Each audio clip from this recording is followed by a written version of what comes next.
Монголчууд угаасаа аяа гоё тас инээдэг. Одоо 60 70 80-аад оны киног үзэх юм бол ямар сайхан гоё инээдэг. Тийм шүү дээ. Шүдмүүднээсээ ярилцуулаад 15 оны сар шиг гэл тийм мэлтэлцэл нэг юм олон улсын яг нэг багш хэлж ирсэхтэй инээх бясалгал монголчууд тест аяа гоё инээдэг хүмүүс юм л шүү дээ. Тэрний баталгаанд шүдэн нэгээд. Тэгээд шүд яхаараа баталгаа олж тэгэхээр ингээ байнга ингээ инээдэг учраас ингээ агаарыг солилцсон маш их сайн явагддаг. Одоо болохоор бид нөгөө Исмаил шууд янз бүрийн бүрхүүл мөрхөл ингээл тос зүрхлэг ингээд төрхөд байдаг тий. Гэтэл монголчууд тэр үед киног нь үзсэн чинь би Монголд очиж үзээгүй л дээ. Тэгтээ Монголын нэг киног сонгоод үзсэн чинь бүр 90 ингүү маш гоё шүдтэй. Тэр 70-аад 80-аад оны кино нь маш гоё шүдтэй. Янзын гоё тэгшгэн зайгүй тий. Тэр маш гоё инээж гисэн. Аливаа зүйлийг ингээд дандаа инээж инээмсэглэж ингэж хариулдаг тэр сөрөг зүйлийг ч хүртэл. Тийм гоё ингээд төрлөхөөс ингээ өгөгдсөн. Монголчууд ер нь их агуу арт юм а гэж хэлж байгаа тийм маш гоё дуулдаг дууны гүн ухаан маш гоё хөгжсөн уртын дуу байна тийм маш гоё юм инээдэг аливаа зүйлийг зүгээр л инээмсэглээр л хариулждаг харц маш гоё хөгжсөн байна харцаараа бид нар болохоор дандаа үгээр ингэдэг монголчууд маш цөөхөн үгийг оновчтой хэлж чаддаг тэгээ харцаараа маш гоё бүх юмыг илэрхийлж чаддаг гэд ингэж хэлжсэн надад маш гоё ингэ бахарх өөрөөр монгол хүн гэдгээрээ гоё бахархаж байсан. Одоо бид нар ч бас үндснийхөө өв соёлыг бас хөгжүүлэх хэрэгтэй. Яг тэгэхээр бид нар дандаа барууны одоо шинжлэх ухаанаас суралцж нэг талаараа зөвчгсөн нөгөө талаараа монгол хүмүүс ийм бүхэн байгаагүй. Сайн байцгаана уу сонсогчдоо Хөгтөнгөр радио хөтөж подкастын ээлж дугаар эхэлж байна. За өнөөдрийн зочдоо танилцуулъя. Гэр бүлийн сэтгэл зүйч мөгццэг за мөн сэтгэл зүйч Алимын чимэг нарыг урьж ярилцах гэж байна. Сайн байцгаана уу? Сайн байцгаана уу? За Хөгтөнгөр радио хөтөж подкаст миний хувьд одоо ярилцж байгаа сэдв гэр бүлийн эрүүл мэндийн сэдвүүдээр зочдоо сүүлийн үед ер нь илүү төлхөө оролцуулж байна. Тэгээ мөгццэг сэтгэл зүйчтэй өмнө нь ярилцлагууд баггүй хийсэн хэд хэдэн дугаарууд хийсэн. Тэгээд сэтгэл зүй сонирхоод байхаар явандаа мэдээж л одоо нөгөө йог бясалгал гэдэг чинь хүний сэтгэл зүй рүү тайван сайхан амьдрах ингээгээр бол тий ийшээ хөтлөөд байгаа учраас та хоёрыг сэтгэл зүйч ирнэ. Бас энэ өдрийн дугаар нь арай өөр сэдвээр ярилцгаар ураад оролцуулж байгаа. За эхлээд мөгццэг сэтгэл зүйчийн хувьд энэх йогийн тухай ярина. Энэх йогоор хичээлж байгаа. Гэтэл энэх йог нь манад одоо миний сонсож байгаагаар шин тутам хэрнээ олон улсад хөгжөөд 30 жил болж байгаа гэсэн чи ямар сони юм бэ? Тэгээ дээрэс нь сэтгэл зүйч йог бясалгал сонирхоод одоо хүмүүст заах, багшлах бас өвөрмөц юм гэж бодсон. Энэ тухайга тайлбарлаач гэж. Одоо яг хүмүүс нэг үе бодвол сэтгэл зүйн талаарх ойлголттой болсон тий. Заавал энийг мэрэгжлийн хүмүүс сурахаас гадна мэрэгжлийн бус хүмүүс өөрсдөө сонирхож ивэл аль нэгэн талын илүү гүнзгийрүүлэн судлаад мэдлэгтэй болоод өөрөө хэрэгжүүл дадуулах тийм орчин цаг ирсэн байна. 90 үед бид нар амьдарч байгаа. Тэгэхдээ нөгөө талаар сэтгэл зүйг бас зөвхөн ингэ сэтгэлээ надад ямар нэгэн асуудал тулгуур би сэтгэл зүйчдэр очиод эсвэл сэтгэл зүйн талаарх ойлголт мэдээлэлтэй болж байгаад энийг даван туулна гэсэн юм ойлголт биш. Бас давхар сэтгэл зүйг яагаад бидний сэтгэл зүй ямар болохоор миний амьдралд харилцаанд бүх зүйлд яаж нөлөөлдөг гэдгийг бүх хүмүүс одоо мэддэг учраас биднэрт өөрт маань байгаа өгөгдсөн тэр сэтгэл зүйн өгөгдлүүд сэтгэл хөдлөлийн өгөгдлүүдэд танин мэд чадсанараа бид нар амьдралаа өөрсдөө харилцаагаа өөрийн сэтгэл санаагаа зөв тэнцвэртэй авч явах боломжтой болцоод байгаа. За тэгээд маш олон гайхалтай шин зүйлүүд гарч ирж байгаа. Нэг талаараа шин зүйл боловч нөгөө талаараа угаасаа л биднэрт байсан одоо мартагдсан тийм зүйлүүд байгаа байхгүй. Тэрний нэг нь болохоор энэх йог. Анх энийг ингээд сонсож аваад гайхдаг гэсэн. Яг тэгэхээр бид нар өөрсдөө инеж чадна. Ер нь инээн гэдэг чинь хүний сэтгэл хөдлөлийн хамгийн анхны одоо хэлбэр гаргаж байгаа илэрхийлээд. Бид нар ээжээс ингээд төрчөө ихэс төрчөл уйлдаг. Энэ бол сэтгэл хөдлөл биш. Харин нэг орчноос нөгөө орчин руу шилжихтэй өөрийгөө аюулгүй байдлыг эрэлхийлсэн хамгаалт ихэр хүссэн тийм хэрэгцээ байгаа байхгүй. Гэтэл дараа нь тэр хүүхэд маань ээжигээ хараад эргэн тойрны хүмүүсээ хараад инээдэг. Энэ бол хамгийн анхны сэтгэл хөдлөл. Тэгэхээр бид нар ингээд хамгийн анхны сэтгэл хөдлөлөө хүүхэд байхдаа маш сайн хийж чаддаг, мөрөөдөж чаддаг, инээж чаддаг тий хүүхдүүд харахад ямар гоё инээдэг л хүнийг дагаж инээдэл, тайвширдал тий ухаартал инээдэг. Гэтэл бид нар амьдралын явцад нас ахих хэрээр амьдралын явцад маань энэ дуу. Гэтэл бид нар амьдралын явцад нас ахих хэрээр энийх нь мөрөөдхөө багасгадаг. Тэгэхээр энэ хүний байгалийн төрөлхий өгөгдөжсэн энэ инээд маань тэр сэтгэл хөдлөлийн чухал үүрэгтэй энэ бүгд маань ингээд мартагдах хэрээр бид нэр эсрэг сөрөг зүйл сэтгэл хөдлөлд илүү хавтдаг. уйтгарлах, гуниглах, ямарваа нэгэн зүйл одоо ганцаардах, нийгмийн хүрлээс солдогч гэдэг юм. Тэгээ энэ бүхнийг ингээд эдгэхийн тулд янз бүрийн аргууд шинжилгээ ухаанд бий болж эхэлж байгаа. За ялангуяа бие махбодын өвчлөлийг эдгэхийн тулд янз бүрийн эм тариа, тусал, за тэгээд биеийн тамир спорттой холбоотойгоор дасгал хөдөлгөөнч гэдэг мэт зүйлүүд гарч ирж байгаа, хийж байгаа бүгдээрээ мэднэ. Гэхдээ төрөлхийн өвдмөл зүйлүүдээ бид нар мартчихад байгаа байхгүй. Биднэрт хамгийн түрүүнд заяагцсан бүх хүмүүс тэгш эрэхтэйгээр олгогдсон ямар ч үн төлбөргүй байдаг ийм зүйлүүдийн нэг нь инээд. За тэгээд инээх йогог анх энэ талаар ингээд сонсчод бид нар ингээд хүмүүс ингээд ярьдаг чинь би инээж чаддаг. Илгээ хөштөл инээдэг. Эсвэл би аягүй гоё тас гоё инээж чадна. Эсвэл зарим хүмүүс би инээж чаддгүй ичээд идэг нэг сонин дуу аваа гаргаад гэдэг ч юм уу тиймэрхүү маягаар бид нар инээдэ мартсан байгаа байхгүй.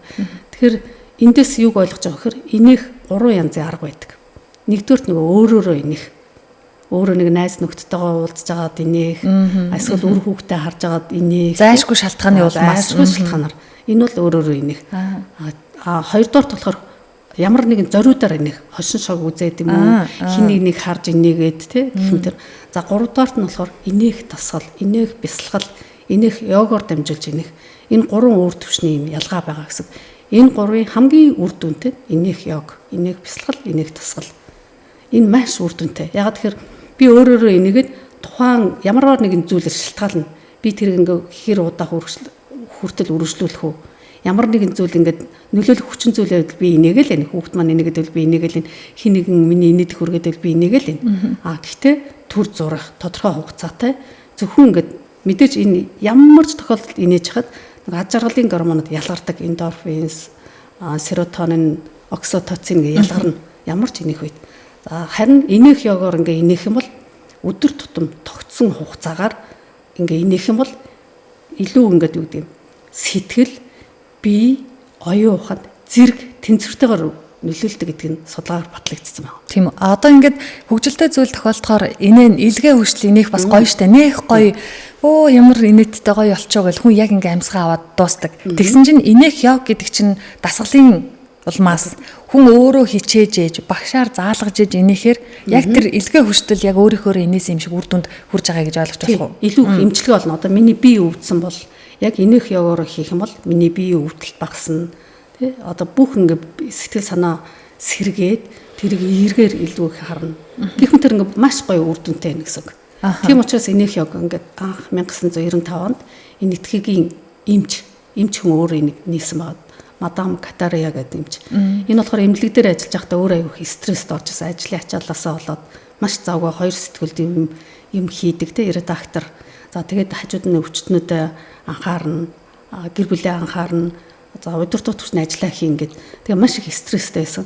Хоёрдугаарт болохоор өөрөө яаж гисэн гэхнэ өвчтнүүд маань ерөөсөө энийхээ байчиж гэдгийг олж харсан. За тэгээ өөрөө ингээ гүйдэг, эрүүл мэндэд аюух анхаардаг. Өглөө болгоо ингээ гүйж явж байхдаа гинт нэг зүйлийг эврека гэдээ олсон гэж байна. Тэрний юус гэхээр хүн гүйж явахтаач ямарваа нэгэн зүйлийг ямар ч шалтгаан хайхгүйгээр энийх боломжтой юм байна гэдэг. Энэ маань гэсэхээр бид нар ямар нэгэн шалтгаан болж иж инээдэг очиод байгаа байхгүй. Хүүхд инэвэл би инээн, хошин шог үзвэл би инээн. Тэрнээс өөр шалтгаан байхгүй. Бараг инээж байгаа хүнийг харахаар дургуутдаг тийм байдал болчиход ирсэн. Гэтэл хүн өөрөө ямар ч шалтгаангүйгээр инээх боломжтой байна. Тэр ямар ч шалтгаангүйгээр инээхдээ яг зөв техникээр, зөв арга барилаар инээх юм бол миний сэтгэл зүг засаж болох юм байна. Биеийн өвчлөлийг ч эдгээхэд хурдан нөлөөлөх юм байна гэдэг. Нийс учраас анх 5 хүнтэйгээр инээх йогийг анх гаргаж 30 жилийн өмнө 95 онд. Одоо 30 жилийн болж байна. Тэгээ одоо бол дэлхийн 120 оронд яг албан ёсны үйл ажиллагаагаа явуулж байгаа. За Монголд болохоор 21 дахь орн болоход миний бие хичээж явж байгаа. Тэгээ хэрэгжүүлээд ингэ явж байгаа гэсэн. Сонирхолтой санагдаж байна. Өнөөдөр хоёр зочин урьсан хоёулаа мэрэгжлийн сэтгэл зүйч. Мөгцөг сэтгэл зүйч болохоор 30 ахын жил Монголын гэр бүлийн сэтгэл зүйтэй буюу цэвэр тархитай ажиллаад мэрэгчсэн. Албан чимэг сэтгэл зүйч болохоор хүүхдээр дагнаж ажилласан. Гэр бүл нэмэх нь хүүхдээр голчилж ажилласан. Тэгээ мэрэгчлэрээ ажиллахын утга учирыг бол мэдж байна. Хүүхдүүдэд тулгамдж байгаа асуудлуудыг мэдж байгаа. Гэтэл яагаад одоо бясалгалын багш болохгүй явж байна. Тэр тусмаа дуун бясалгал гэж байгаа бас шинэ. А яг хуу саунд терапи гэж өмнө нь сонсч байсан. Өөрөө ч очиж байсан удаа байгаа. Гэтэл ингээд сонсоход саунд терапи гэхээр нэг өөр болоод дуун бясалгал гэхээр өөр болчихж гинүү. Би ингээд сэтгэл зүй цаагаараа холбогдоод байгааг нь хар ухаанаар ойлгоод байгаа. Яг гэвэл ууртай хүн бол хизээч ганцаараа байж захтаа ингээл гоё дуу аялал байна гэж байхгүй штэ. Тэгэхээр холбогдоод байна. Тийм. Яхаарахгүй таны одоо асууж байгаа үнэн би өөрөө бол одоо сэтгэл зүйч мэрэгчлээ. Тэгээ ягаад гинт одоо дуун бясалгалыг ингээд удирдах тийм. Яг нь ер нь бид нар ингээд дэлхийн нийтийн хажиг хандлагыг харсан ч гэсэн хүнд одоо хамгийн үнэт зүйл бол эрүүл мэнд байдаг. Тэгээд эрүүл мэнд гэдэг бол бид нарт одоо цаг хугацаагаар нөхөдчихгүй янз янзын тийм.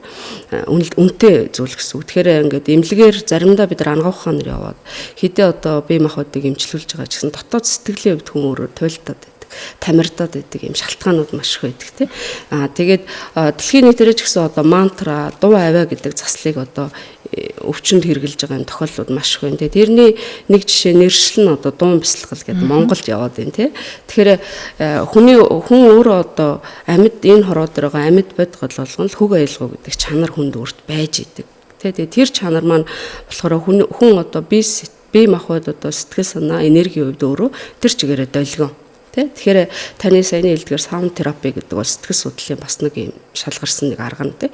Энийг одоо хүмүүст илүү ойр нягт те одоо хүн болгон саунд терапи хэрэглэх гээл ингээ яваад байж чадахгүй. Гэтэл өнөөдөр бидний амьдрал дээр хамгийн энгийн хэлбэрээр бид нар яавал одоо тэр дуу аялгаа, хөг аялгаа гэдэг чанараа хөгжих боломжтой юм бэ гэдэг чинь энэ дуун бясалгал.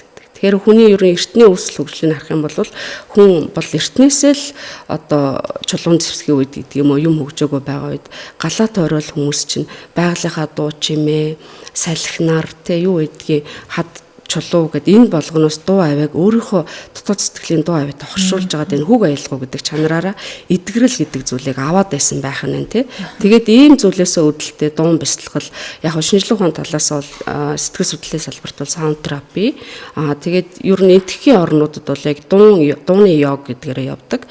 Төв Азийн орнуудад бол эдгэрлийн мантра гэдгээрээ явдаг тий. Тэгээд монголчууд ч гэсэн ер нь бол дуучин ард түмэн эртнээсээ л энэ дуун бясалгалыг ер нь утга учрыг олж одоо дуулж байсан ард түмэн. Наад зах нь Монгол одоо ард түмний уртын дуу гэдэг чинь өөрөө хүний дотор уужуу тайвуу гэдэг тэр тавируу гэдэг сэтгэл хөдлөлийг илэрхийлж идэг. Уртын дуу дуулдаг хүмүүс бол одоо хамгийн сайхан уужуу тайвуу уучтай юм уужим талшгүй одоо сэтгэдэг хөөмэ гэдэг чинь өөрөө хүний дотоод чанд руу их гоё төвлөрүүлж өгдөг тэр дотоод бясалгалын арга байдаг. За тэгээ энгийн одоо бидний одоо хэрэглээд байгаа таны саяны асуудаг дуун бясалгал бол яхаа аргагүй бид нар өдөр тутмын амьдралдаа зориудаар ухамсар тархин дотор итгэлийг, хүч чадлыг өөрийнхөө одоо тэр ирээдүрөө хандсан сайн сайхан эрчим энергийг дуутгах зориулж байгаа гэдгээрээ л дуун бясалгал гэдэг ялгаа нь гарч байгаа гэсэн үг тийм. Хүүхдтэй илүү төлөвлөгөө ажиллаж байсан. Тэгээ тарих судлалтай дуун бясалгалыг та хамгийн ойроор энгийнээр яаж хослуулж байна? Одоо би төсөөлөхдөө дуун бясалгал сууж үзээгүй хараагүй болохоор чихвчээр ч юм уу эсвэл нэг танхимд суугаад дуу сонсоод байх юм уу эсвэл өөрсдөө одоо найран дээр байгаа юм шиг олуулаад байж таараа штэ. Ингээд дуу эхлээд ингээд түрээ дуулах юм уу ямар учиртай юм болов? Тий. Яг нь ер нь одоогор бол хэрэгжүүлээд явж байгаа бид нар. Тэгээд яг эхлээд явж байгаа гэсэн үг тий. Дуун бясалгал дуу бол хүний тархинд бол альфа, дета, бета, тета гэдэг дууны дөрвөн герц байдаг тий. Тэр герц гэдэг бол долгион гэсэн үг тий. Тэгэхээр бид нар одоо ямар нэгэн байдлаар хөг аялгуу, авиа, дуу чимээ сонсож байхад бидний тархинд одоо тэр тааламжтай юм уу, тааламж муу гэдэг долгион өсгөж идэг гэсэн үг тий. Энэ дуун бясалгалаар бол бидний ялангуяа ээж аавыгаа магтаж дуулах, ээж аавын тэр сайхан дууг оршихуудаа мэдэрч дуулах. Жишээлбэл одоо зарим хүмүүс ээж аав нь амьд байдаг, зарим нь байхгүй байдаг. Янз янзын нөхцөл дотор тэгээд нэг ялангуяа ээж аавгүй амьдарч байгаа эсвэл тэр энерги гэдэг байдлаар бидний дотор байхгүй болсон юм шигээр бодож идэг. Гэтэл бидний эхлэл төгсгөл гэдэг бол яхаарахгүй л ээж аавтай минь холбогдож идэг. Тэгээ бид нар мэддэг ч гэсэн өдөр тутамдаа аавыгаа магтаал, ээжигээ магтаал яваад чаддгүй. Энэ дуун бясалгал гэдэг нь ээжийн тухайд дуулахад би ээжийнхээ энергийг тэр чигээр нь хүлээн зөвшөөрөөд л тэр сайхан чанарыг өөрийнхөө дотор одоо тээж байгаа юм шиг явж идэг. Тэ аавынхаа тухайд дуулж байхад л тэр аавын минь одоо сайн сайхан чанарууд өвлөгдөөд надад ирсэн л байгаа адил тухайн өдрийн ажил үс аавар нь тэр чигээрээ өргөдөд байгаа юм шиг л энэ мэдрэмжийг авч идэг. Тэгэхээр яг энэ хөтөлбөр дээр бид нэр яг дуун бясалгал гэж хэрэгжүүлээд байгаа нь ээж аав энэ амьдрал те энэ байгаа тууллаа магтах гэж л одоо дуун бясалгалыг эхний байдлаар энэ тал руу чиглүүлээд одоо хэрэгжүүлээд хүмүүс одоо оролцоод бид нараас үр дүнгээ тодорхой хэмжээнд үзээд явж байгаа гэсэн. Одоо аав ээжийн тухай бодохоор уяраад зөөлрүүд гарах нь л дээ. Олон эмэгтэйчүүдээс би бас сонсч байсан. Гэрээ цэвэрлэхдээ дуу сонсоод гэрээ цэвэрлэхээр нэг талаараа амралт болдог гэд. Угнал төр чинь биеийн хүчний ажил хийгээд шүү дээ. Одоо би ч гэсэн бас бага охиноосоо хардаг хөөрхөн аяга угаагаа зогсож байгааг нь харахаар нэх хөөрхөн том үе шиг дуу аялаад ингэ зогсож идэг байхгүй юу. Тэгэхээр сэтгэл зүйд бас энэ шууд нөлөөлж байгаа гэдэг нь энгийн эмэгтэйчүүд ч гэсэн харагдчихээн санал нийлж байгаа болоо гэж бодож байна. Тий, ер нь яг хүний тархийг үзэхэд 95% нь үл ухамсарлагдахгүй буюу биднэрт жолоодогдохгүй хэсэг тий. А ухамсар тарих буюу одоо яг өдөр тутмын амьдралдаа бид нар ашиглаж байгаа, зориудаар хийж байгаа үйлдэлүүдийг ухамсар тархин дээр кодлогдож идэг. Тэгэхээр бид нар ингээд хүүхэд болвол цагаахан байдаг. Амьдралын тэр илүү прагматик хүн дэмийг бодвол стресстэй дахгүйгээр тийм учраас тийм дээврүүн дуулаал тий ажил хийж явахтай юм аз жаргал.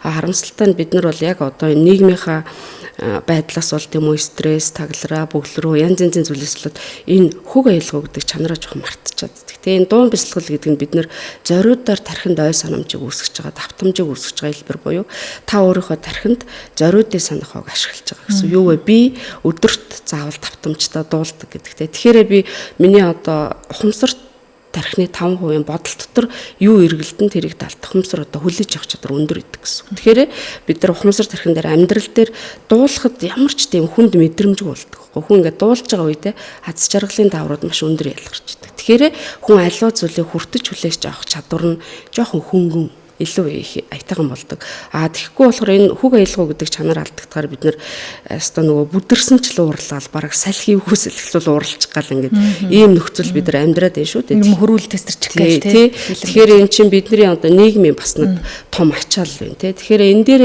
монголчууд одоо энэ дуун бясалгал гэдэг чанар нь бас илүү сайн зохитын болов ажил руугаа яваад бөглөрж байгаа замдаа сайхан дуулцдаг. Тэгэл тухайн өдрийн уулзж байгаа хийж байгаа ажил болгон тэр нэг юм сайхан хөнгөн хүний тархинд байгаа хүч чадал хүртлээрээ өөр байдлаар үйлчилж байгаа. Тэгэхээр энэ талаас нөлөөлөө явж байгаа гэсэн. Тэ? Сонсогчдаа энэ удаагийн хөтөж подкастын зочид мэрэгжлийн сэтгэл зүйчид ярьж байгаа юм. Нэг нь одоо Монголын гэр бүлийн сэтгэл зүйг тархийг 30 жил судалж байгаа. За нөгөө алимын чимэг сэтгэл зүйчийн хувьд бол хүүхдийн сэтгэл зүгээр дагнаж ажилладаг. Гэтэл хоёулаа энехиог дуун бясалгалыг одоо Монголд түгээн дэлгэрүүлээд аль хэдийн үр дүнгээ үзээд явж гин сэтгэл зүгээ тайван байлгах олон аргууд байдаг тухай бас олон зочдыг сүүлийн үед оролцуулж байна. Үүний нэг нь хар ухаанаар ботход энэхээр сэтгэл санаа зэлмэд сайхан болдгоо нь ойлгомжтой. Хүний амьдралыг бас дуу хуургүйгээр төсөөлдөггүй хүн жаргалтай үедээ дуу сонсоод сэтгэлээ онгоолгоо сайхан ингээл уйлж дуулаад байж идэг. Тэгээ нэг талаараа бол сэтгцэн эмнэлэгт энийгээ сууж авахгүй тулд хаяа ч гэсэн сэтгэлээ нэгэд хин нэгэнтэй яр гэж үгээдэг штэ. Тэгээ ярилцахын тулд танд ч гэсэн сэтгэлээ тайван байлгахын тулд ийм аргуудыг нээж өгж байгаа юм.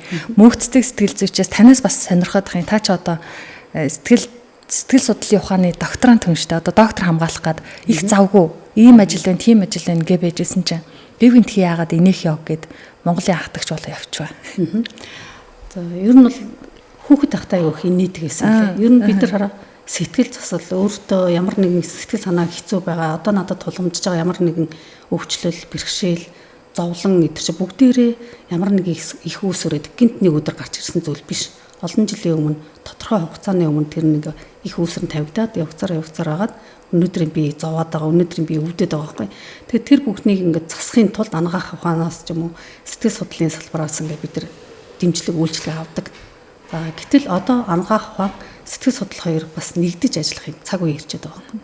Тэрний юу гэхээр одоо хүнд өөрт нь байдаг төрөлхий өгөгдсөн хамгийн хурдан үйлчлэгээтэй хамгийн үн багтаа зүйл нь инээд гэдгийг өнөөдөр аль энэ хоёр салбар хоёулаа хүлээн зөвшөөрчээд байгаа. Тэгээ яг энэх яг өмнө нь болохоор яг дунд сургууль тахтаа бол ер нь хүүхд тахтаа инээж гисэн. Тэгээ энэх ягаар ер нь хичээлээгээд бид нар нэг хувийн хөгжил бизнесийн салбарт инээмсэглэл чухал гэж инээмсэглэлийн талаар зөндөө юм үздэг. Зүгээр энийг явдаг нүрээрээ тий. Гэтэл яг ингээд чин сэтгэлээсээ инээж ийн үгүй юу? Сүүлдээ би бүр хошин шог үзээд хүртэл инээж чадхаа болсон юм. Бараг шүүмжлэл тий. Тийм. Тэгдэг шүү дээ. Одоо ер нь хүмүүс тэгээд байгаа шүү. Тий. Тэгээд ер нь бол инээж байгаа зүгээр гоё инээмсгэл төр төрхөөр инээмсгэл нь айгу зүгээр юм байна гэж бодож байгаа юм. Яа гоё дотроо ингээд чин сэтгэлээс хөөгч хот гэд инээж байгаа ерөөсөй байхгүй болсон юмсан. Тэгээд би бас тодорхой хэмжээний өвдөлтөө өвчнөө даван туулсан тийм туршлагатай. За тэгээд янз бүрийн хүн чинь ингээд өвдөх үед ингээд янз бүр юм хайгаа явдаг юм блэ. Яг сэтгэл зүйч хэдий ч гэсэн тийм сэтгэл цослог хэрэгтэй байгаа ч гэсэн юм хайгаад явдаг. Яг энэ сургалтын зүгээр ч юм уу тэр хүн дээр очил зүгээр гээд манай хүмүүсийн байдаг адилаар л би бас явж байсан. Тэрний дундаас надад энэ инех яа гэдгийг сонсч би гайхажсэн байхгүй. Яг л би өөрөөрөө инээ чинь шаардлагатай бол яг франк ч юм уу янз бүрийн бичлэг үзээд инээ чинь гэж бодчихсон чинь биш юм билэ. Тэгээ инех бясалгалд олон улсын сургалтанд суугаад тэгээ тэндээс маш өөрийнхөө нэг блокийг олж харсан. Тэрний юу байсан гэхээр би дунд сургуулиас эхлээл инээж чадхаа болсон юм л. Тэгээ тэр инээж чадах нь юунаас олсон гэхээр бид нэр ингээд дунд сургуульд байхдаа инээхээр багштай миний хувьд бол багш загнуулсны багшд айхтар загнуус тий одоо маш айлгуудаж инээлээ хүнгүмсэг байна. Бараг 8 дахь ингээд төгс чадахгүй чи ингээл гизээ чирээд чи 8 дахь төгс чадахгүй гэд ингээд загнуулснасаа хойш би инээж чадхаа болсон юм л. Тэгээд дараа нь дунд сургуулиуд төгсчөөд их сургуульд орж байхдаа нэг инээгээд нэг сонин дуу аваа гарцсан юм надаас гоё инээж чаддаг. Тэнгүүд өөрийнхөө дуунасаа ичгээд гам дотор л ингэж инээдэг байсан. Тэгээ ер нь ингээд надад байсан юм алга болчихж байгаа байхгүй надад өгөгдсөн юм алга болчихсон. Тийм байна. За тэгээд 3 дахь жишээ нь юу байсан гэхээр би нэг гадны хүнтэй хамт ажиллаж байсан. Тэгээ тэр хүн болохоор маш гоё инээмсгэлдэг. Айгуу гоё инээдэг. Дандаа инээдэг. Гэхдээ инээдэг биш инээмсгэлдэг. Тэгээ би тэр үнийг ямар гоё гадаадын хүн болохоор гоё инээдэг юм байна. Япон орн болохоор гоё инээдэг юм байна. Соёлтой орн болохоор инээдэг юм байна гэж боддог. Гэхдээ нэг бодол айгуу төрдөг байсан байхгүй. Энэ юу н уралдаг юм болоо гэд. Яаж уралдаг юм болоо гэд. Тэгээ асуусан ингэ та юу н уралдаг юм гэж чи. Би уралдаг гэж чи мэддгүй юм уу гэд. Мэдгүй яаж уралдаг гэж чи. Би уурлахаараа инээдэг штэ гэд. Тэнгүүд дахиад ирэлцээ төрчихөж байгаа байхгүй. Яг тэр хүн инээхэр уурлаад байгаа юм уу? Инээгээд байгаа юм уу мэдгээ болсон. Тэгээ би бас инээхээр яг уурлаад байгаа юм уу? Инээгээд байгаа бас мэдгээ байсан. Зарим хүмүүс ингээ уурлахаар инээгээд идэг штэ. Яг тийм бол. Тийм байдлаар ингээд би 3 ийм инээдийн тал инээхэ болох 3 юм хүчин зүйлс үе болоо авцсан гэсэн үг байхгүй. Тэгээд инех олоос инех бясалгалд ороод, ягд ороод, катарын багшаар өөр нь удирдуулаад ингээд ясч яг энэ блок олж харсан. Тэгсэн. Тэгээ энийг ингээд заадах чинь маш гоё. Юмыг ингээд хөнгөнөр хүлээж авдаг. Өмнө ингээд юмыг хөнгөн ингээд хэцүү зүйл тохиолдсон ч за би ингээд давж туулах хэрэгтэй. Ингээд хүчээр ингээд яваад идэгсэн. Тийм дүр төрхийг харуулдаг байсан. Тэ? Да тийм маягаар хүмүүст ярьдаг гэсэн. Гэтэл одоо л бүр ингээд цаанаас гоё ямар амгал тий. Угаасаа ингээд даваарч эрхэл зүйл юм чинь гээл. Ингээд ясан. За тэгээд одоо ахмадууд төр туршиж байгаа. Онлайн хэлбэрээр. Тэгэхэд маш гоё үр дүн гарч байгаа байхгүй. Ихэнх нь би юу н аюу олон жилийн өмнөөс олон жил ингээд энийхээ болцсон юм байна. Ерөөсөө зөвөр л инээмсгэлдэг энийхээ болчих.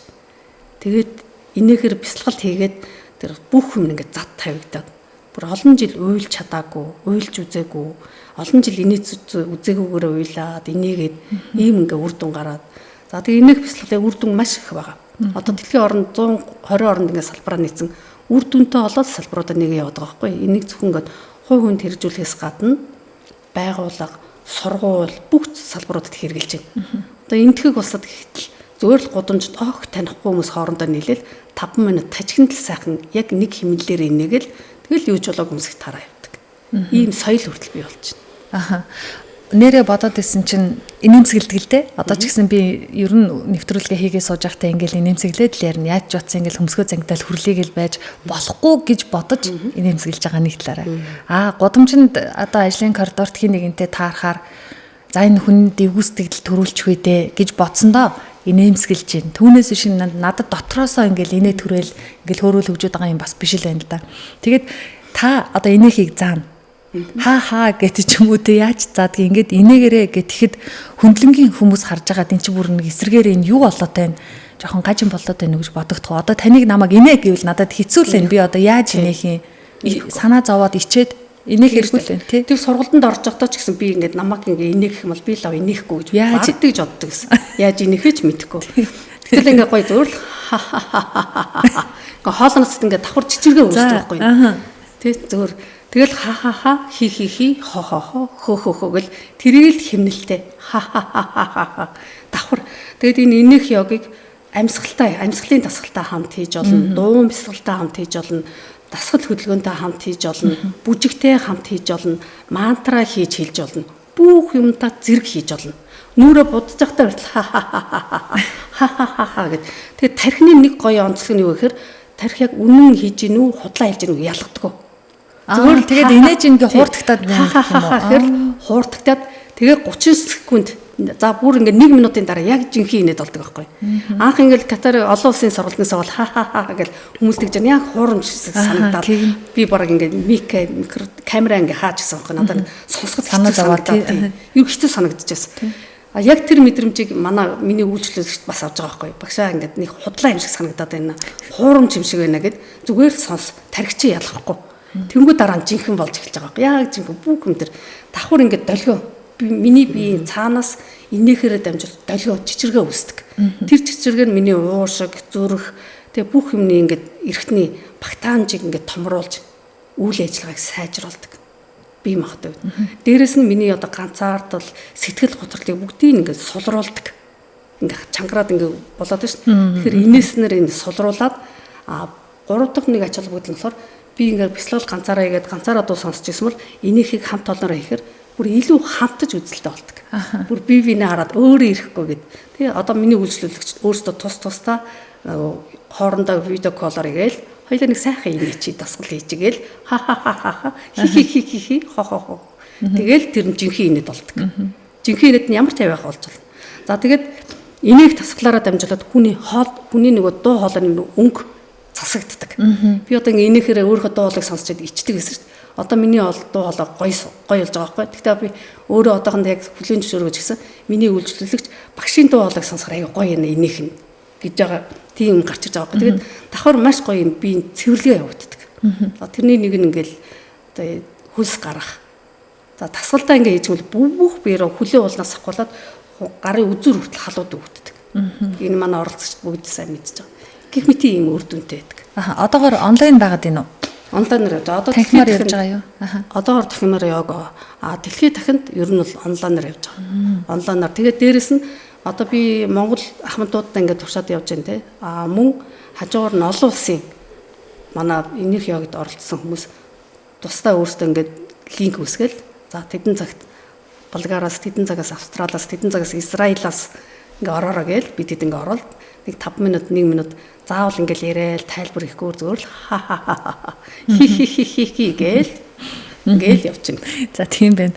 Үнэхээр сонирхолтой байна. Тэгэд эн чин та чинь өөрөө сэтгэл зүйч мэрэгжилтэй хүн тарих яг ингэж өөрөө хиймлэр инээж гинүү гэдгийг ялгахгүйгээр одоо үйлчлэгээ үзүүлээд үр дүнд хүрдэг гэдгийг сонирхолтой байна. Тэгсэн чинь 120-д орноос одоо манайх ингээд дэлсгээ явж байгаа. Бас л шин дотор мэдээлэл байна. За дуун бяцлаглалын хувьд хүмүүс өөрөө өөрсдийнхөө дуртай дууг дуулна гэвэл одоо нөгөө сүүний хүнэр гэдэг чинь хүн болгоны мэддэг ээж юм бүү вэ дуу авто зэрүүлсэн дуунуудыг дуулыг санал болгодог юм уу? Эсвэл арай өөр сэтгэл судлалын талаасаа заавал энэ дууг сонсох ёстой шүү, ийм байх ёстой шүү гэсэн юм оногцсон дуунууд байдаг юм болов уу? Жишээ нь би энэ дуу дуртай энэ дууг өнөөдөр дуулцгаая гэж болох уу? Тийм. Яг нь ер нь бол дуу дуулах өөр амьсгалын техник байхгүй юу? Ер нь бол дуу дуулснаар хүн амьсгалыг зөв авч эхэлдэг. Тэгэхээр хүн амьсгалаа цээжин дээр дутуу авж байгаа үед хүний тархинд стрессийн давар өндөр ялгарч идэг тийм. Тэгэхээр юу вэ? Бид нар ингээд бодлоодоо сөрөг байлаа, дандаа болохгүй бүтггүй хэцүү дэр байлаа гэж бодоход бид нар хүссэн үсээгөө амьсгалыг жоохон дутуу аваад идэг. Тэгэхээр бидний бие махбодод булчин чангарал айгүй өндөр явагддаг. Хүн дуу дуулж байгаа үед амьсгалыг маш удааг үнцгийдүүл дотор нэг гэсэн дуушгны дасгал тий амьсгалын дасгал хийж байгаа гэсэн. Тэгэхээр амьсгал өөрөө сайн байгдана гэдэг бол эргүүлээд миний тархинд одоо бодол сайн эргүүлээд тэр тархинаас ялгарч байгаа адреналин гэдэг юм уу тэр дааврууд нь илүү одоо аз жаргалын дааврууд ялгарч байдаг. Тэгэхээр тархинд одоо юу байна бие махбод тэрийг шууд тайван төгшөртөө хүлээж авна. Тэгэхээр дуулж байгаа үед хүний тархинд яг аз жаргалын даврууд өндөр ялгардаг буюу тайвшрал маш өндөр явагдчихдаг. Тэгэхээр хүний бие махбод булчин сулрал одоо булчин сайхан сул байгаа буюу эргүүлээд би аливаа зүйлийг хүртэж хүлээж авах чанар аюу өндөр байдаг. Дээрээс нь хүн ингээд айдас, гомдол, төгшүүр, уур янз янзын сөрөг юмнуудаа бодоод ахаар хүний булчин байнгын чангаралтай уу нойрны үрдэл алдагдaltaд яваад идэх хүн өөрөө нойргүй болчлоо гэж янз янз яриад те. Тэр дууд дуулах нь өөрөө байнгын давтамж үүсгээд эргүүлээд амьсгалын техник хийж байгаатай адилхан гэсэн үг. Тэгээд амьсгал зөв авагдаж байна гэдэг хүн өөрөө тарих бодол дотор ч гэсэн сөрөг орчим энерги, сөрөг бодлуудыг хоримтлуулад авахгүйгээр илүү эрэг юм сайхан болдог. Тийм учраас хүн ингээл нэг юм гомдол юм уу, төгшүүр янз янзын хүнд гомдсон гомдлоо ярихгүй л бол нэг юм санаа амардаг шүү дээ. Заавал ингээл тэгтэл очиод ярих гэхээр ямар нэг эрсдлийг дагуулчихдаг. Тэр хадгалагдаж чадахгүй ч гэдэм. Эсвэл тохгүй байдал үүсгдэг ч юм уу. Тэгсэн чинь эсвэл бичих гэдэг хоёр дахь арга байдаг тий. Тэгсэн чинь тэр болгон бас ингээл зав гаргаал бичээ суугаад хүн юу илээ тий. Гэтэл дуу өөрөө 3 дахь чанарт нь ордог. Энэ бол сэтгэл судлал талаасаа тэгж ордог. Хүний ерөөсөө сэтгэл хөдлөлийн илэрхийллийг хүн гаргаж ярьж болдог, бичиж ярьж болдог. Гуравт нь яг ярьж байгаа, бичиж байгаатай адил хэмжээний сэтгэл хөдлөлийн мэдрэмжийг гаргадаг ч өөрөө дуу. Тэгэхээр дууг бол таны саяны хэлдгээр заавал энэ дуу тэр дуу гэхээс илүү ер нь монголчууд бол их ээж аавыгаа санан дурсдаг, ээжийн аавын амин сүнстэй ард юм шүү дээ. Тэгэхээр бид нар яг хөө мэдээж хүнд бол сонголтыг өгж байгаа. Яг манай хөтөлбөрийн хүрээнд бол одоогийн байдлаар бол бид нар нэг биетагаад юм миний хувьд бол хэрэгжүүлээгүй байна. Яг албан ёсны хөтөлбөр явж байгаа хөтөлбөр дотор ороод хэрэгжүүлээд тэр хөтөлбөрт хамрагдсан хүмүүс төр хэрэгжүүлээд явж байгаа гэсэн үг. Дуу мсэлгэлэг тий. Тэгээд явхаар дуулах гэдэг нь өөрөө нэг ялангуяа өвчтөө байгаа, сэтгэл санааны хувьд тухгүй байгаа, тэ илэрхийлж чадахгүй байгаа энэ хүмүүсийн хувьд дуулахын дуу авианы гэрцийн долгион гэдэг ч өөрөө хүний бие махбодыг чичиргээ мэдрүүлж байна. Чичиргээ байна гэдэг бол өөрөө биеэс сөрөг бодол янз янзын өвчний сөрөг айдас үз тэр болгон сарнижидэг гэж үздэг. Тэгээ тэрэн дээр л бид нар дөрвөлж ингэж явж байгаа. Тэгээ одоогийн байдлаар бол дууг бол ихэнхдээ болж өгвөл би бол үгийн сайхантай, аяын сайхантай болж өгвөл тэрэн дээр ийм бяцлаглалын төлөвт орж чадхаар уянгал хүнийг дотоод сэтгэлийг мэдрүүлж хөглж чадхаар нэг ийм тогтож чимээлж чадхаар дуунуудыг сонгодог гэсэн үг тий. Шууд рок дуу ч юм ингээд нэг төвлөрөх боломжгүйш аль болох дотоод руу хүн өөрийгөө анзаарж өөрийнхөө мэдрэмж дотоод дуу хоолойгоо чагнах гэдэг тал руу нь илүү ээж аавын амьдралын эсвэл тийм талын дуунуудыг сонсож дуулдаг гэсэн. Одоогийн байдлаар. Ямар дуунууд эхний ээлжинд нэрлэгдэх вэ? Та эхний 3 дууг нэрлэж болох уу? Онлайнаар явж байгаа бол одоо сонсож байгаа хүмүүс ч гэсэндээ яг энэ бяцлагал тухайн цагт нэгдэж болох юм байна. Эсвэл эхний ээлжинд хүмүүс дунд дуулаад, хүмүүс дунд энийгээл бас эвгүй байгаа бол гэртээ ч гэсэн хийж болохоор тэр дуунуудыг Тий. Ер нь яг бид нар яг дууг яаж ямар сэтгэлээр дуулж ийн гэдэг нь хамгийн чухал. Тэгэхээр нөгөө дуун бяцлал гэж нэрлэлчээр хүн угаасаа зорилго нь орж ирээд тэнд би бяцлах гэж байна. Ямар нэгэн байдлаар өөрийнхөө энэ дуулж байгаа дууг би дотоод руугаа чимээлж дуулах гэж байна гэдэг мэдлэгтэй болчихдээ. Тэгээ одоогийн байдлаар бол нэг ялангуяа алдартай сүүний өнөр шингэсэн ээжийн тухай дууч гэдэг юм уу те. Эсвэл бид нар нөгөө аавын тухай дуунуудыг дуулдаг. Амиа хайртай миний аав ч юм. Эсвэл ээжийн тухай сайхан дуунуудаас гэвэл хуучны дуунуудыг айгүйх. Нэг ялангуяа миний хувьд бол дуун бяцлаглыг өөрөө сэтгэл зүйчийн талаас удирдах хийж байгааг бол аль болох хуучны сүнслэг илүү үг тодорхой аяа юм сайхан тийм нутагсан дуунуудыг л дуулуулах гэж их оролддог гэсэн үг. Тийм. Одоо хин нэгэнтэй тааралдаад ярилцахад би бяцлаглалын багш, би йогийн багш гэхэд нэг гайхан байхгүй. Одоо манад үнэхээр маш эрчтэй хөгжиж байгаа энэ салбарууд учраас гайхахгүй. Сэтгэл зүйчид бяцлаглалын багш, йогийн багш болохын давуу талыг та хоёр өөрсдийнхөө тайлбарлаж болох уу? Миний бодлохоор яг энийх бяцлаглал, энийх йог гэж ярьж байна тийм. Яг йог болохоор яг тусдаа өөр хүмүүс л хийдэг гэж боддог гэсэн нэг дасгал хөдөлгөөн хийгээл те. Гэтэл миний хувьд болохоор энэ энийх йог нь болохоор бүх юмтай ингээ хавсардаг. Тэгээд дээрэс нь хүн болгонд нөгөө эрч хүч, дайчин чадвар, сэргэх юм хүсэл мөрөөдөл байдаг. Угаасаа тийм өвдөл байдаг. Тэрийг ингээ нэгэн зэрэг сэргэдэг зүйл нь энийх гэдгийг ойлгоцсон. Хоёрдугаар нөгөө энийхийг хүмүүс марзан те. Хүн амьтныг тохгүй хийдэг гэдэг маягаар ингээ ойлгоцсон. Энийг шаардлагагүй ч гэдэг юм. Тэгэхээр энэ бүгдийг ингээд яхад заавал тийм байх хэрэгтэй үгүй штэ гэдэг маягаар ингээд яваад энийг йогийн багш болсон. За тэгэхэд сэтгэл зүйчийн хувьд холбоход айгу амархан байдаг. Жишээлбэл гэр бүлд ингээд зөвлөгөө өгч байгаа. Тухайн гэр бүлд байх соёлын нэг нь энийг ерөөсөө аав ээж хүүхдүүдээ хамт тоглох нь байтугай энийхээ болцсон. Миний үйлчлүүлэх дунд дийлэх нь. зүгээр л нэг ганц хоёр мэрэд нэг жоохон нэг яжалж инех ч юм уу тиймэрхүү маягаар эсвэл хүүхдээ хараад хөрх инээдэг хараад инээдэг. Тэрнээс яг гэр бүлээр ингэж гоё юм инээдэг хоорондоо тойрч сууж аваад нөгөө хоолоо иддэг шиг тойрч сууж аваад гоё инээдэг тийм ерөөсөй байхгүй болсон. Тэгэхээр гэр бүлийг ингээд ядаж хамгийн амархан зөвлөгөө өгөх нь би одоо яах вэ гэхээр зүгээр л нөхрийгээ хараад хүүхдүүд хараад тойрч суужаад нэг сайхан инээчихье. Шалтгаан хайхгүйгээр. Энэ бол тэр хүмүүс гэр бүлдээ хэрэгжүүлэх хамгийн энгийн хайхад хэцүү зүйл биш, хийхэд хэцүү зүйл биш.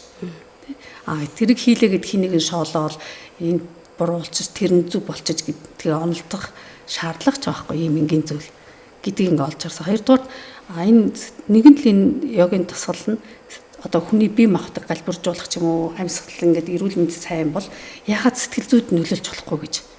Миний мэдлэг одоо миний мэрэгжил энэ инээх тусгалаараа дамжуулж тэр хүмүүсийн сэтгэл зүйн ямар нэгэн асуудлыг одоо эерэг болгох, одоо сөрөг асуудал, сөрөг дурсамжийг эерэг болгох, одоо өөрт нь байгаа тэр нэг эерэг чадамжийг яагаад ингээд илүү ингээд өөрт нь баталгаажуулж, өөрт нь итгүүлэх боломжгүй гэдэг талаас нь ингээд хийхээр маш амар хэлбэр байдаг. Одоо гэнэ карт, миний хувьд л ингээд карт мэдээж олон сэтгэл зүйчин гарын хэрэгслүүд зөндөө байгаа тийм. Метафор карт, янз бүрийн онцлогоо энэ тэр байхаас гадна хамгийн амархан арга нь энийх. Энийг хийгээл тэр хүн би өөр ингэсэн биш. Тийм биш. Ингэчүүл зүгээр юм байна. Ингэчүүл гоё юм гэд өөрөө ойлгох юм хамгийн хялбар ийм боломжтой гэдэг утгаараа би сэтгэл зүйтэй холбоод хамгийн амархан гэж хичээгээд ингэ явж байгаа гэсэн. Ойлгоод ингэ явж байгаа гэсэн. Та. За миний хувьд болохоор ямар ч гэсэн одоо сэтгэл зүйч мэргэжлээр ажиллаж байсан туршлага байдаг. Гэхдээ хүүхэд маань өвдөд за тэгээ ерөөхдөө одоо мэрэгчлээс хүндэрсэн байсан үе гэсэн. Тэгээд явж байгаад энэ дуун бясалгал гэдэг Монголд одоо наган бэлэг, өвөр Монголд наган бэлэг гэдэг эмчтэй тий. Тэр эмчи дуу гэдэг нэг дууг YouTube-ээс бол сонсдог байсан. Тэгж жагаад Монголд энэ хөтөлбөр хэрэгждэг гэдгийг мэдсэн гэсэн үг тий. Би одоо өөрөө шууд санаачилсан гэхээс илүү. Тэгээд одоо энэ коуч жаргаагч гэж байдаг. Тэгээд тэрний хөтөлбөрт орж хүүгээ аутизмын хөнгөн хэлбэр байж магадгүй, хилд ороогүй гэдэг юм онцтойс учраас одоо миний чадах зүйл тэр л байсан. Юм туршлагатай йога хийдэг ч юм уу. Шууд ийм байгаагүй тий. Тэгээд одоо ангаах ухаанаар явбал тархитлагаас судлуулаад ерөөсөө зүгээр цоо ирүүл гараад байгаа хэрнээ яг харахгүй хэл ярианд бол орой ороод байгаа тий. Тэгээд нийгмээс тусгаарлаад байгаа. Тэгээд нийгэм өөрөө ямар аимшигтай байлаа. Хүүхдийг одоо санамсаргүй орилгохтол шууд галзуу эсвэл хүүхд чи өөр юм уу гэдэг тал руу орчдөг учраас ээж хүний хувьд бол бас хэмзгэлж явж байсан 3 жил 4 жилийг туулсан байдаг.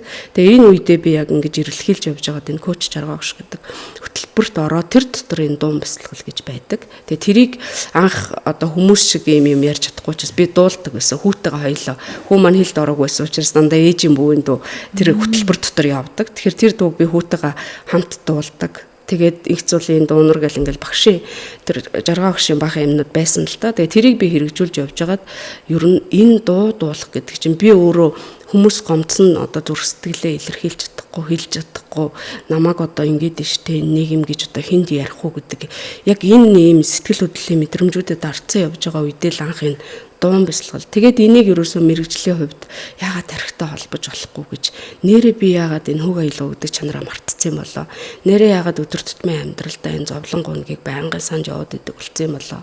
Гэтэл биднэрт чинь өөрөө миний дотор ч өөрийгөө хөглж болгоод даваад гарчих юм хүч байгаа штэ гэдэг одоо тэр хөтөлбөрөөр олсон хүүдээ тий. Тэгээд яг тэр дотор одоо ментороор чиглүүлж ажиллаад тэгээ тэндээ энэ орж ирсэн хөтөлбөрийн хүмүүст орой болгон одоо 500 хүнийг удирдаад энэ дуун бясалгалыг хэрэгжүүлээд үр дүнгийн үзээ явж байгаа юм байдаг. Тэгэхээр яа харахгүй сэтгэл зүйчийн үүднээс харсан ч байсан энэ бол хүнд нөлөө үзүүлнэ. Дуу өөрөө хүний сэтгэл хөдлөлийн хэлж ярьж гаргаж чадахгүй байгаа тэр мэдрэмжүүдийг гадагшлуулдаг хамгийн том техник байхгүй. Тэгэхээр энэ дээр хүүхэд хүртэл өөрөө стресст ордог. Тэгээ миний 5 настай хүү дуулсан, хэлд ороогүй нэ дуулж эхэлсэн гэсэн үг тийм.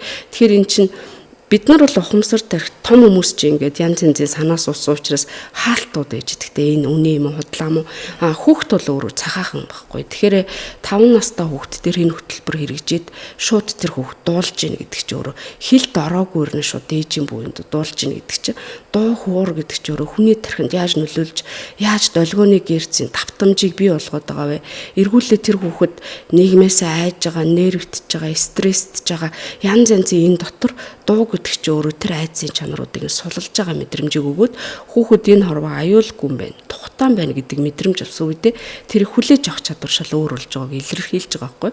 Тэгэхээр энэ ингээд яа харахгүй батлагдаад хүүхэд дээр минь одоо хүү маань 6 настай. Тэгээд ямар ч үсэн дууг бол ингээд бид нар шиг сайн ярихгүй ч гэсэн өөрийгөө илэрхийлдэг болж байгаа. Дууг бол маш сайн дуулдаг тийм хүү байдаг. Тэгээ энэн дээрээс үүдэлтэй ээж бол хүүгийнхаа төлөө хийж чадах зүйл дуулах л байсан. Тэгээ манай хүү ээж их хүний жаргал, үрдээ жаргалыг хүснээ дэлхий минь гэдээ дуулдаг тий.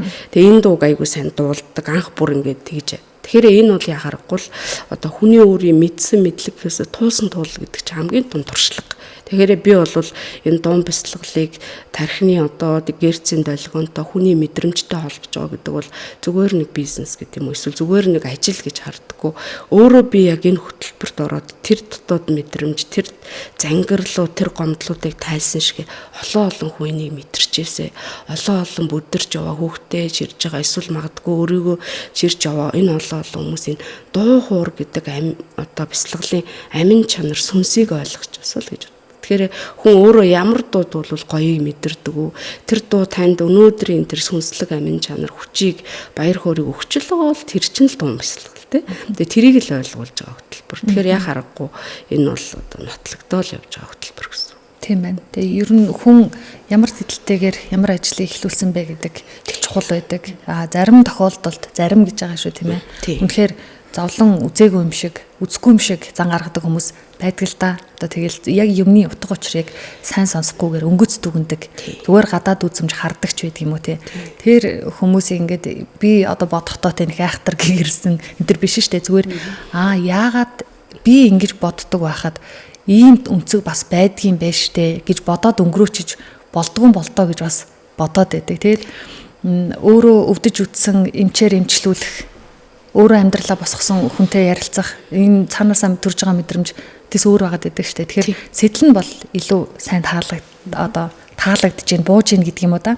Тэгээ мөнх цэцэг сэтгэл зүйч та гэр бүлийн сэтгэл зүгээр дагнаж ажилладаг маш олон адармаатай хосуудад зөвлөгөө өгсөн, эвлэрүүлсэн ийм туршлагаасаа их олон ярьж байсан. Тэгсэн чинь инээдний явахтай хослуулаад магадгүй нэг тартур хийгээд байгаа эхнэр нөхөр хоёрыг суулгачаад яг наа техникээрээ зааж өгөөд инээлхий гэвэл ямар үр дүнд хүрэх бол эсвэл тэр хоёр хүний царай яаж хувирах бол гэж бодсон чинь цаанаасаа нэг юм төрөө тань тийм бодол төрсөн үү? Хийцэн үү эсвэл ер нь нэг хос дээр турш явж байгаа. Хэрэгжүүлж явж байгаа. Тэгээ тэр хосуудын хувьд болохоор ерөөсөө би энэс харж инээ та ер нь хамгийн сүүл би энэ хизээ харж инээсэн бэхэр ерөөсөө санахгүй нэг. Юу инээх байтгаа өөдөөдөөс ч хараагүй илгүй. Тэр миний асууж байгаа асуултанд хүртэл гайхаж байгаа байхгүй. Инээхий ямар шалтгаанаар яагаад энийг өстой гэл ингээд тиймэрхэн маягаар харж байгаа байхгүй. Тэр хоёрд ингээд яриад үзэхээр анх ингээд танилцахаас ахвал маш гоё инээмсгэлдэг гэсэн тий инээдэг байсан хамтдаа хөтөлцөл юу ч харсан хүнийг ч харсан франк сонсон үзсэн кино үзсэн ч инээдэг гэсэн. Тэгсэн чинь хүүхд гараад дараагийн хүүхдүүд гараад гэсэн чинь инээх байхгүй болцсон. Ер нь хамгийн түрүүнд бит хоёрын биеийн рүү харж одоо сэтгэл хөдлөлөөр илэрхийлдэг зүйл нь юу гэхээр уурлах, бухимдах тийм гэж байгаа байхгүй.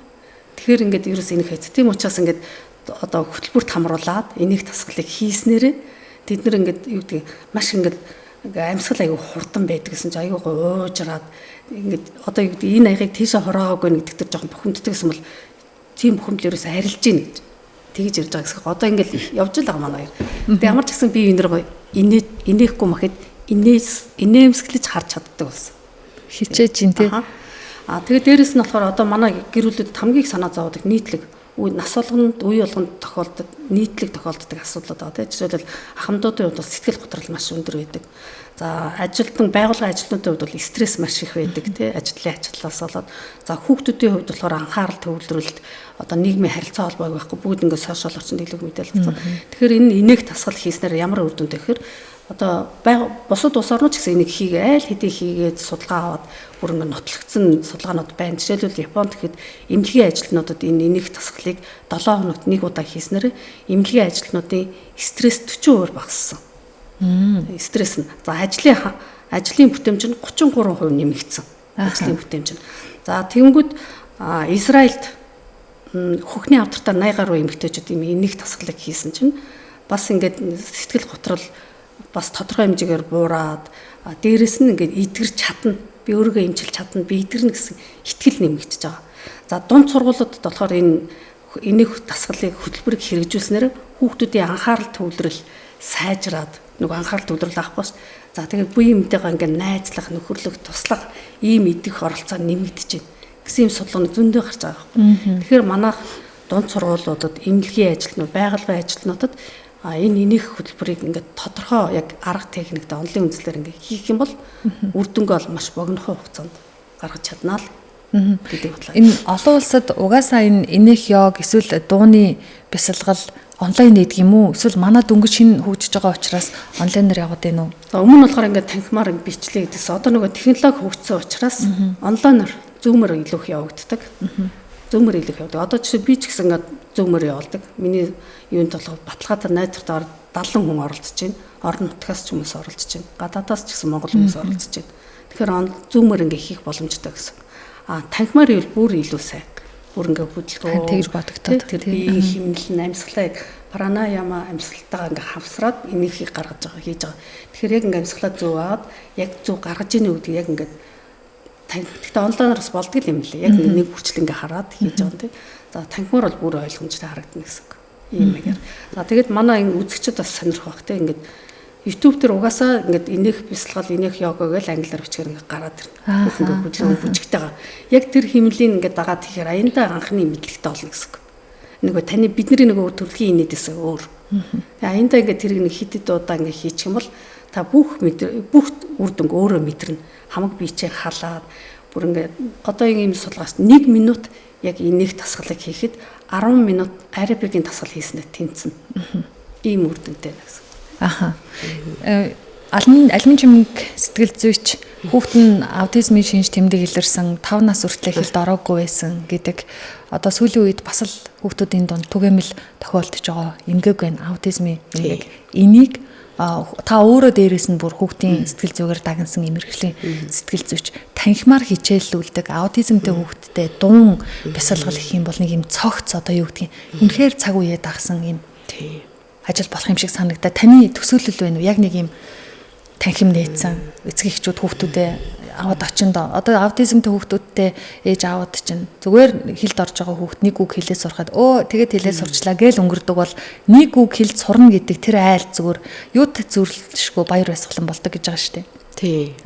Ерөн сайхан асуулт байна. Тийм. Миний бас мөрөөдөл байгаа. Мэдээж одоо тэгээд одоогийн байдлаар бол би яг тийм танхим яагаагүй. Тэгээд тэр жаргагч хөтөлбөрт яг танаа энэ алимч метрийн хүүхдээ идгээсэн байж тээ тий. Тэгээд танаа энд орё гэж орж ирж над дээр одоо уулздаг хүмүүс байдаг гэсэн үг. Тэр хөтөлбөр дотор шууд тэрийг би одоохондоо хэрэгжүүлээд явж байгаа гэсэн үг тий. Тэгэхээр яа харахгүй энэ бол одоо сүүлийн 2019 20 21 22 оны хүүхдүүд толгойд оруулан хэлт жоохон хэлээрийн хөгжлийн оцрогдол жоохон явагдаад байна. Тэгээ би ч гэсэн хүүгээ сая 2 жил дараалан Бээжин рүү авч одоо тархитлагыг нь үзүүлэх гээд ингээ явж байхад ч гэсэн ер нь дэлхийн нийтээр бас тийм асуудал байгаа. Тэгээ одоохондоо гарц гаргалгаа тийм тодорхой олдоогүй мө гэж би харж байгаа. Тэгээд яг хөө сэтгэл зүйчийн хувьд бас нэг хүн болгон л одоо өөрийн гэсэн нэг комменттэй байдаг учраас би бас жоохон эмзэглээд идэг 2019 2021 22 оны хүүхдүүдийг толгойд оруулан аутизм гэж онцлоод байгаад жоохон харамсалтай л байдаг тий. Яг тэгэхээр хүн аутизмтай байна уу биш үү хамаагүй ер нь хүлээрэн өвчл заавал орой явагдахаас үе шатууд байдаг. Тэр болгоныг толгойд оруулан аутизм хэцүү тий. Гэхдээ азар гэдэг юм уу би бол одоогийн байдлаар бол Монголд яг энэ миний одоо хүүгээ авч орж эдгэрсэн энэ хөтөлбөрл албан ёсны яг одоо хүчээ аваад эрчээ аваад явж байгаа хөтөлбөр юм байна гэж харсан. Тэгээд ер нь ингээд хөгжлийн хоцрогдолч байна уу, аутизм ч байна уу бид нар ингээ нийгэмшлийн ямар нэгэн төвшөр байгаа байхгүй тий. Нийгэмдэр гараад үеийнхэнтэйгээ харилцахад эсвэл гараад явхад тэр дуу чимээ байна уу. Тэгээ энэ болгон дээр бид нар дасан зохицох гэдэг одоо процесс дээр алдаа гараад байгаа үе төвшөр үсгээд байгаа. Тэгээ энийг ингээ дуутаа услахаар хүүгээ би орцны өдөр аваад гарахтаа урд нь мэддэггүй байсан. Хүн чинь сандгүй юм билээ л да. Урд нь би бас ингээл сурж л байсан зүйл байхгүй. Гэхдээ хизээч одоо энэ дуун бясалгал гэж хэрэгжүүлнэ гэж бодохгүй учраас санахгүй. Тэгээ хүн яг өөрөө амьдрал дээр туулаад ирэхэд орсны өдөр аваад гарахад нөгөө хүүхд байнга ойрлол газар унчаар хүний дотор чи яг нэг юм төгшөр үсчихдээ юм бэл. Хүмүүс ингээл бүгд ингээл нэг юм ши үзэж байгаа юм шиг гайхал харчгаар айгаал ингээл те. Тэгээд тэр айдас чи миний холоо авчиж байгаа. Тэгээд тэр нь надад айгүй хэцүү. Хүүхдээ нуух дарах гэдэг рефлекс рүү орж байгаа. Гэртээ байлгах, хүмүүст харуулах сайх гэдэг. Тэгээд эн чинь өөрөө маш олон эрсдлийг дагуулсан байсан байлээ. Тэгээд энэ хөтөлбөрт хамрагдаад гэдэг юм уу дуун бяцлаглалын ачаар дагуулга гарахтаа хүүдээ дуулж гэж.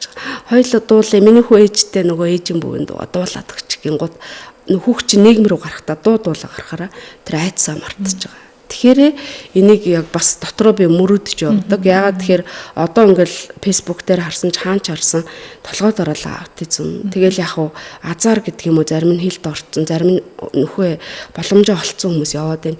Ихэнх нь хайчихгүй. Тэгсэн чинь сургалтууд нь толгой дараалал 2 сая, 3 сая. Тэгээ бид нар тэр болгон тэр мөнгийг төлөөд би ч гэсэн яг л адилхан тэрийг одоо яаж төлөхүүгээд чадахгүй явж исэн үе надад зөндөл. Тэгээд яг хуу дотор битүүхэн одоо чадахгүй гэж хүсэл байдаг.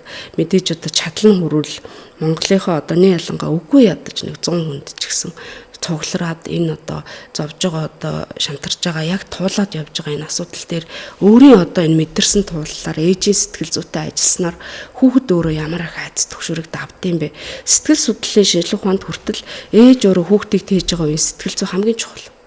Хүний хөгжил чинь төрж гарснаас эхэлдэг биш. Хий хөвлөд бүрлдсэн тэр цагаас л эхэлж идэг. Тэгэхээр ээж өөрөө 10 сар тээж байгаа тэр үе бол нэг нас буюу хий нас гэд Монгол цагт толлоор хүртэл тэрийг нас гэж үздэг байхгүй. Тэгэхээр амь бүрлдсэн цагаас эхлээл хүний хүүхдийн сэтгэл зүйчтэйгээ хүн холбоогоор мэдрэгдчихэдэг. Тэр үед ээж өөрөө ямар нэгэн айдсыг, ямар нэгэн хүчирхийллийг мэдрээл төгшүүр айдс яваад хахаар тэр хүүхэд тэр чигээрээ тэнд бас л тийм төгшөрийг тэгээд гарч байгаа гэсэн.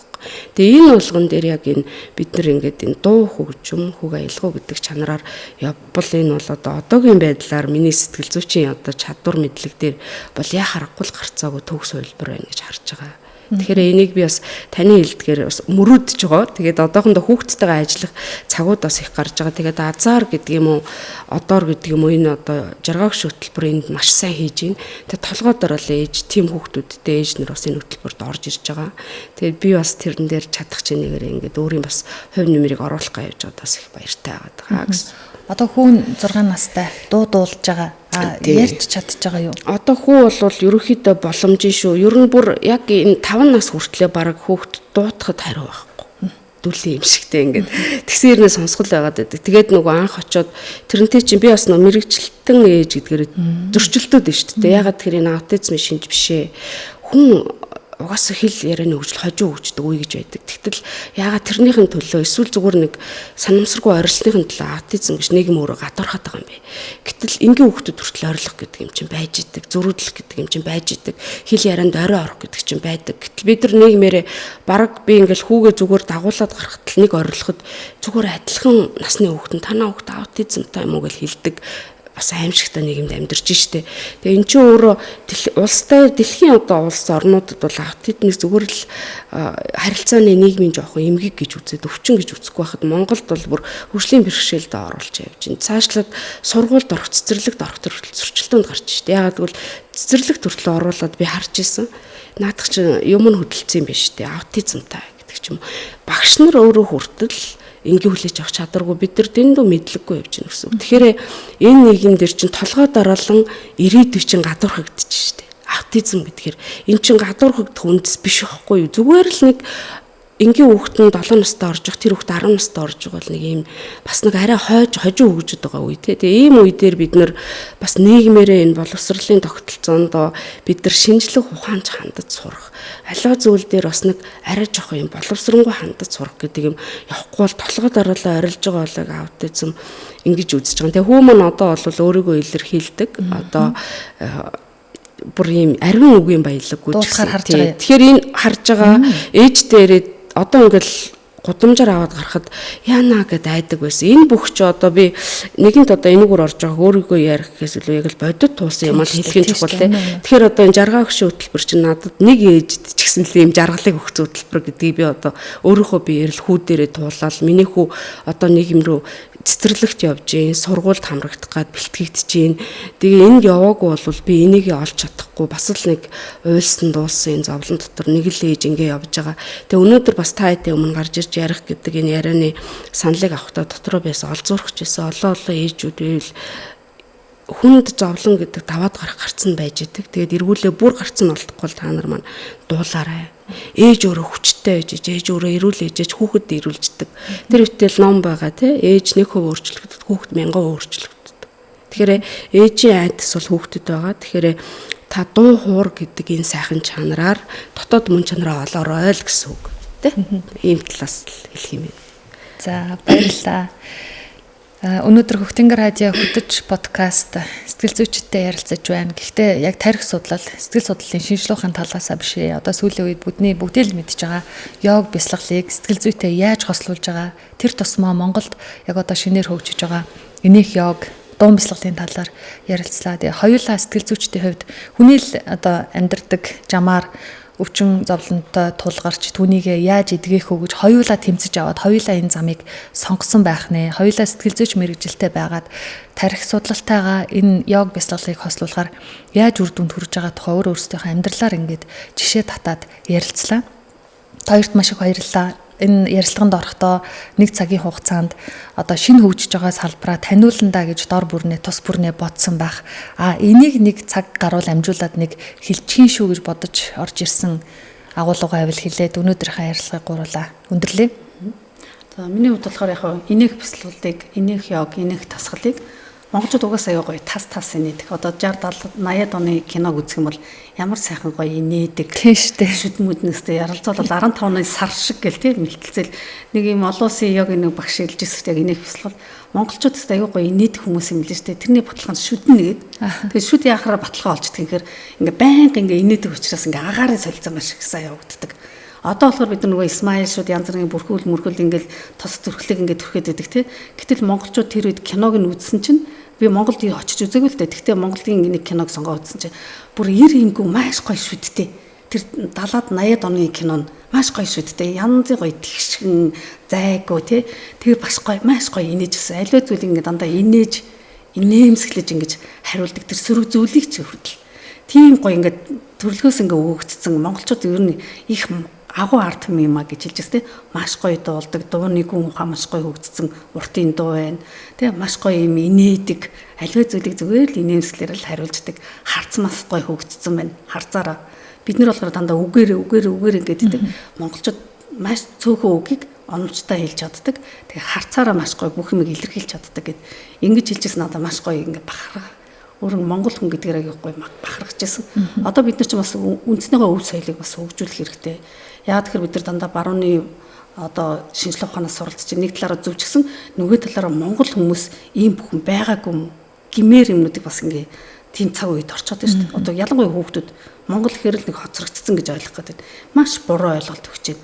Тэгэхээр бид нар монголчууд ийм юм зүйл угаасаа ингэдэг гэсэн ийм ард юм ингээд тэгээд альва битээр өмнө уулзчихсан ингээд яаж ингээд дуутайгаа энийхийг хослох уу энийхийг дуутай яаж хослох уу миний хувьд болохоор ингээд идгэрсэн хоёр өвчнийг даваад гарцсан тий. За янз бүрийн бид нар хүн гэдэг бид нар ингээд сэтгэл зүйч гэрэл нэг ингээд төгс гоё ингээд жаргацсан робот шиг тийм үү зовлон байхгүй биш шүү дээ. Энд чинь зүгээр мэрэгжил хүн гэдэг утгаараа ингээд би хүртэл ингээд хоёр хүн төвчнийг даван туулсан байна. Даваад туулцсны дараа би яах вэ гэдэг асуулт гараад ирж байгаа байхгүй. Даваад туулаад би ингээд дандаа ингээд сургаал айлдаал би тэгсэн гэдээ явах уу. Тэгээ хүнийхээ хувьд ингээд би гоё ирч хүчтэй баймаар, цоглог баймаар, шинийг хэрэглэсэн зүйл хиймээр, гоё юм хүн баймаар. Тэрэнд юу тулсан гэхээр л инех байхгүй. Зүгээр л инех. Тэгэхээр нэг дуу гэж сонсохоор ингээд гоё ингээд дотроо төвлөрөөд би юун дээр алдуу, юуг ойлгох уу, яах вэ гэл ингээд бүх юм гоё дотроо төвлөрж байна. Инээхээрээ дамжуулаад тэрийг гадагшлуулаад бусадтай гоё найрсаг, ивтэй, чин сэтгэлээс юм харилцааг бас гоё үүсгэх. Тэгэхээр энэ дуу инээд хоёр хоорондоо хавсрах, хослох бүрэн төгс боломжтой юм гэж бид ярилцаад нэг юм хөтөлбөр хэрэгжүүлэхээр одоо төлөвөнд орсон байна.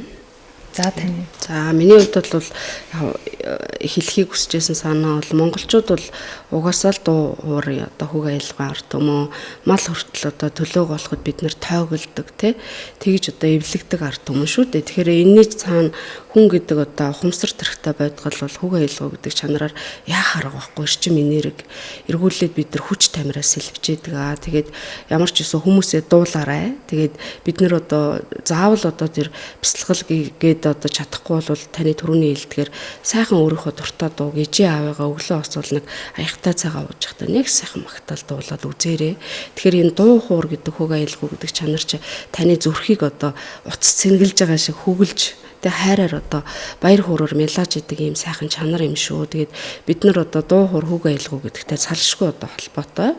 Тэгээд одоо амьдрал мэдээж прагматик. Гэхдээ бид нар амьдралыг хүнд хэцүү гэж боддог нь гарц гаргалгаагаа мэддгүү л учраас тэгж боддог. Тэгтэл наад захын дуулах инех гэдэг одоо энэ хоёр одоо сэтгэл хөдлөлийн багахан хэмжээний чанарыг хөгжүүлэхдээ бидний амьдралыг хүлээж хүртэх энэ мэдрэхүйн чанарууд дээр хит одоо стресстэй хит хэцүүгээр биш арай одоо ойлгох төлөвт байдлаар хүлээж авах чадвар хөгжиж идэг.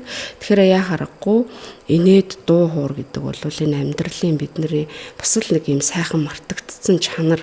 Тэгээ энийг одоо бид нар фитнес дасгал хийдэг шиг өдөр болгон тогтмол хийн гэдэг та өөрийнхөө сэтгэлийн одоо фитнес дасгалыг маш сайн хийж байгаа хэлбэр л гэсэн үг. Тэгээд та одоо сонсож байгаа үзэгчтэй гэж хэлэхэд ер нь дуулаарай, инээмсэглээрээ таны амьдрал танд одоо сайн сайхан бүхнийг мэдрүүлэх болно л гэж одоо ерөөдөө. За маш их баярлалаа.